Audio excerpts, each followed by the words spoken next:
Youssef Belaïli, c'est l'histoire d'un international algérien à la trajectoire peu banale, avec des hauts et des bas. Sur le terrain, l'Algérien est tout aussi imprévisible, feinte de frappe, percussion, rapidité d'exécution. Les défenses adverses sont souvent victimes de ses dribbles. Il ose tout, tente tout, et son jeu n'est pas stéréotypé. C'est pour ce genre de sportif qu'on aime allumer la télévision. Aujourd'hui, le natif de la ville d'Oran semble être épanoui à Ajaccio, ce qui n'a pas forcément toujours été le cas dans sa carrière. Voici l'histoire de Youssef Belaïli.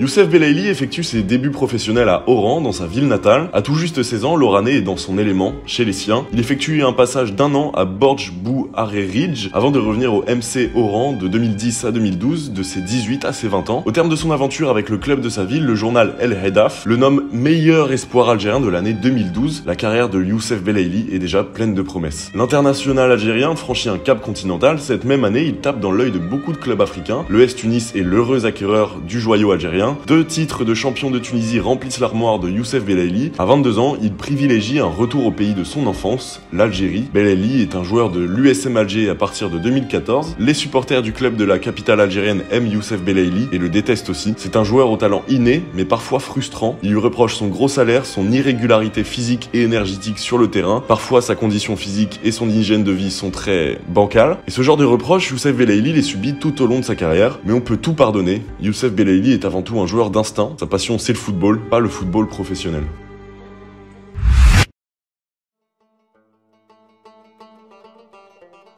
Donnez-moi 20 minutes, si je ne donne pas satisfaction, je fermerai ma gueule à tout jamais. Voilà les propos de Youssef Belaïli le 10 février 2015 dans un journal algérien. Le tabloïd maghrébin nommé Compétition décrit Belaïli comme un joueur discret, humble et très simple. Il fait tout pour éviter la presse, ce qui l'intéresse, c'est le football. Si je ne joue pas en sélection, c'est que j'ai raté ma carrière, raté ma vie. Un appel du pied qui ressemble à une mise au défi de Gourcuff, mais aussi à une déclaration d'amour pour l'Algérie. Tout s'emballe, Christian Gourcuff l'appelle en sélection d'Algérie pour la première fois en 2015. Il doit être aux anges, il a atteint ce qu'il voulait. Le 7 août 2015, tout s'écroule autour de Youssef Belaïli. L'Algérien est rattrapé par la patrouille. Contrôlé positif à la cocaïne, l'Oranais est condamné à 4 ans de suspension. Il ne peut plus jouer au foot pendant 4 ans, soit l'attente entre 2 Coupes du Monde. Et Dieu sait que c'est long. La sanction est ramenée à 2 ans, sans pouvoir entrer sur les terrains. Christian Gourcuff déclarera « En tant que sélectionneur, c'est une décision qui ne me concerne pas. C'est dommage, car Youssef est un génie du football. Flatteur d'être nommé ainsi par un entraîneur aussi expérimenté. Vous direz sûrement que j'abuse, mais Youssef Belaïli a tout du Maradona algérien. Une palette technique variée, un volume corporel n'empêchant pas sa rapidité, et surtout une hygiène de vie déplorable. Pour moi, la comparaison est toute faite. Bon.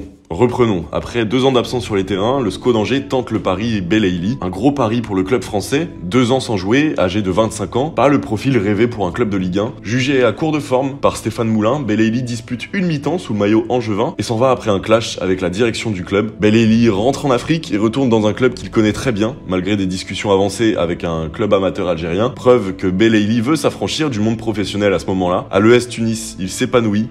Il a 26 ans et gagne 2 Ligues des Champions africaines.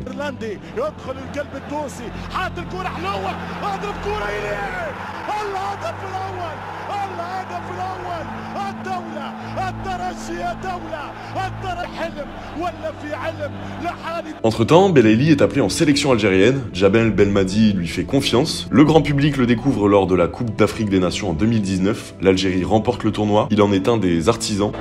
De nouveau à l'attaque les Algériens. Magnifique. Avec le centre en retrait, le contrôle et la frappe ensuite. Youssef Belaïli.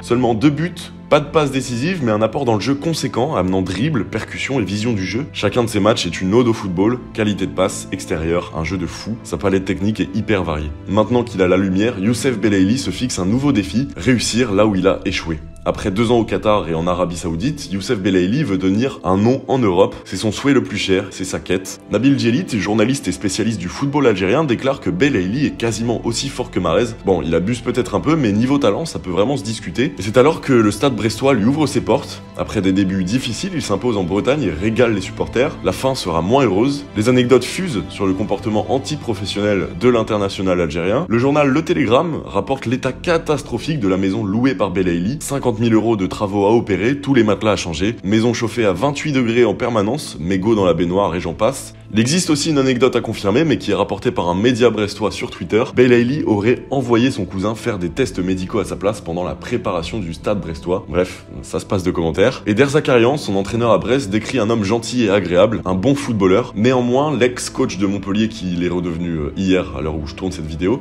déplore l'entourage néfaste du joueur algérien, auquel il ne saurait pas dire non. Il poursuivra en disant que Belaïli n'a pas su s'acclimater, sa femme n'a pas pu venir pour une histoire de visa, donc il n'a jamais vraiment su être vraiment épanoui à Brest. Dernièrement, Belaïli s'éclate un peu plus à Ajaccio. Le climat météorologique est d'ailleurs quelque chose de très important pour Belaïli, qui pèse sur son moral. Voilà, vous savez tout ou presque du joueur de football qu'est Youssef Belaïli, un athlète agréable à regarder. Je peux qu'imaginer sa carrière sans les défauts qu'elle comporte aujourd'hui. On a un peu envie de dire dommage, mais personne ne peut forcer le destin. Et puis qui sait, Youssef Belaïli n'a peut-être jamais aussi voulu être dans la lumière des projecteurs.